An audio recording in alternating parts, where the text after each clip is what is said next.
Welcome back to Sean's Learning Adventure, where we are going to learn everything and anything that you could ever know about English.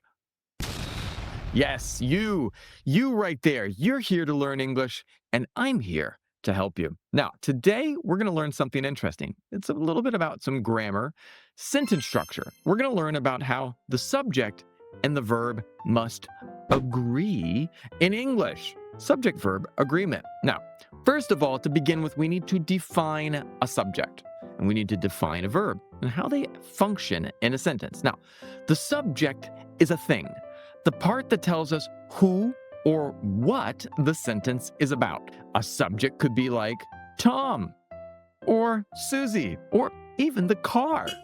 Okay, now, if we have a thing, we need to know what that thing is doing, which brings us to the verb, the part that shows the action or what's happening.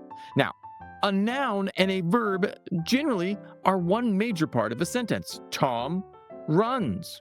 Bob listens. Tony cries. Why are you crying, Tony? Come on, man. What's going wrong with you? No, just kidding. Everyone cries. I cry sometimes. Should I cry right now? I'm okay. Sean cries.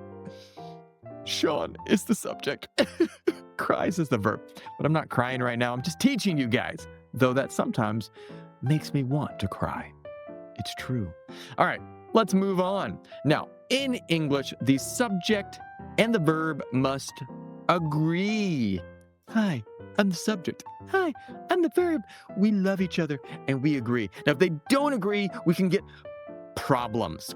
Now, if the subject is singular, like dog, the verb must be too, like runs. The dog runs. They agree. They're happy. They love each other. Now, if the subject is plural, like dogs, the verb must be too, like run. The dogs run. They go together, like peanut butter and jelly. Or, I don't know, milk and honey? Cookies and cream? These things that must agree. Now, if we say things like the dog run, this is incorrect. I know that you made that mistake, Tom. I'm looking at you. I'm judging you. Judgment done. Okay, let's continue. Now, let's look at an example. Oh, look at that. It's a cute little kitten. It's a cat. Now, the cat, subject, jumps, verb, over the fence.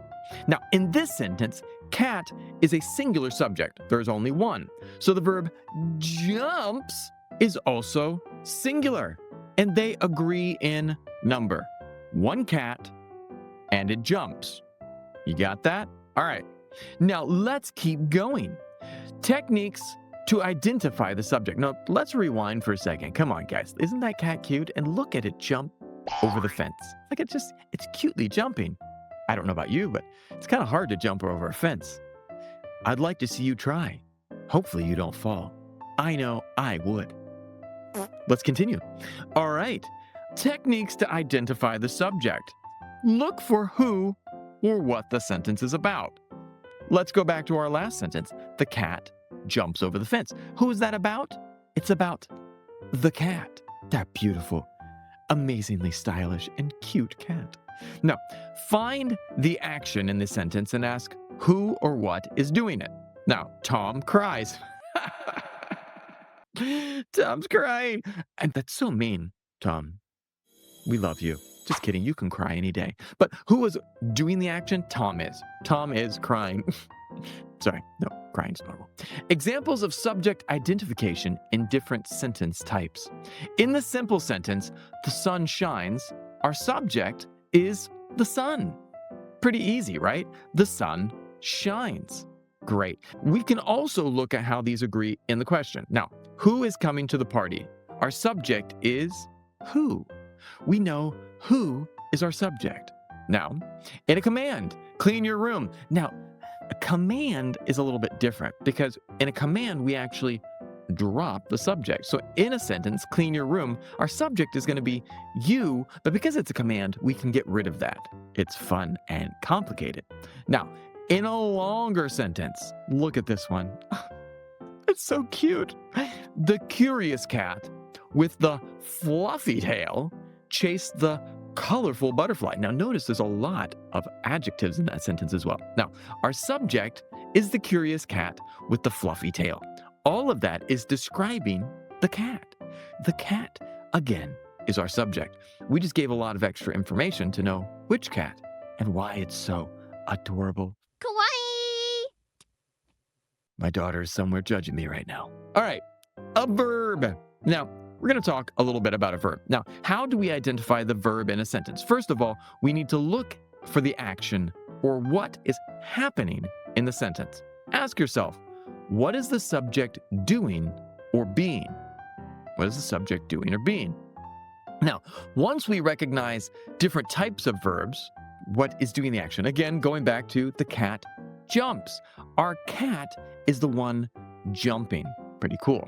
Now, recognizing different types of verbs.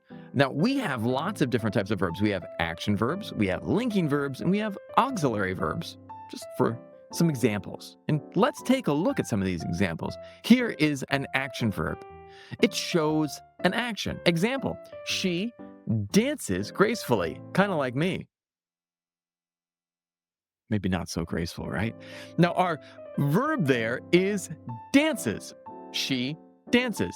Now, linking verbs are also very important because they link the subject to more information about it. For example, he is a doctor. Okay, do you see him there? He's got his little stethoscope.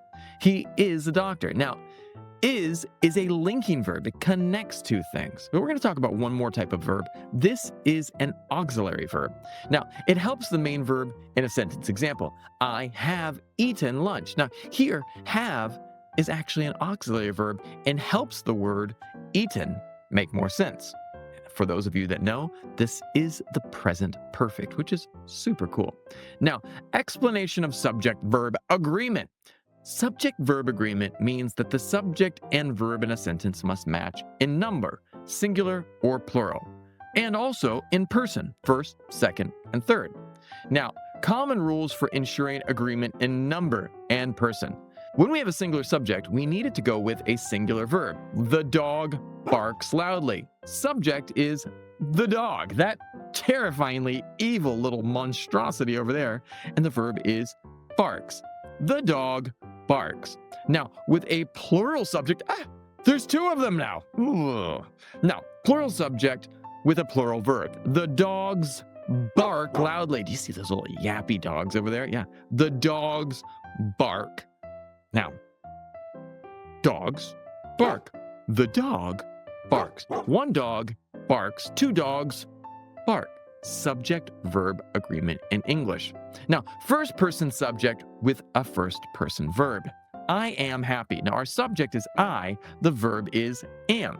I am. Now, this, for many of you who know, is the present simple, which is pretty cool. Let's keep going. Now, let's practice and see if you can get it right. Practice exercise number 1. The cat, which is our subject, on the roof. Now, our verb is going to be sit. Are we going to say the cat sits or the cat sit on the roof? Which one do you think is correct? That's right, everyone except for you, Tom. You failed, and that's why you're crying. Just kidding, Tom. You got it right. The cat sits on the roof. Very good job. Now, let's do a next one. Practice exercise. My friends is the subject. Verb, basketball after school. This is going to be what? Can you tell me what the correct answer is? My friends, that's right, play basketball after school. Excellent job. I'm proud of all of you, except for you, Tom. Not proud of you. All right, practice exercise. Next one. She, which is our subject, verb, her favorite book. Now, she read her favorite book or she reads her favorite book. Which one is correct? Haiwani. Oh, I'm sorry. That means very good job in Vietnamese. She reads her favorite book. Now, Here are some common mistakes. The dogs runs in the park. Yeah, I read it wrong. The dogs runs in the park. Now, there is a mistake here. The subject and verb don't agree in number. It should be run. It should be the dogs run in the park. Now let's do the next one. Common mistake. She am singing a song. Ooh, what's wrong? Well, our mistake is that the subject and verb don't agree in person. It shouldn't be am singing. It should be is singing. Now, this is the subject-verb agreement, and I hope that none of you are crying right now. I'm looking at you, Tom. I hope that all of you felt like you learned something and are going to come back next week for our next video. All right, guys, I hope you have a beautiful day, and I will see you next time. From Sean's Learning Adventure, we hope you have a beautiful day, and see you guys. Bye.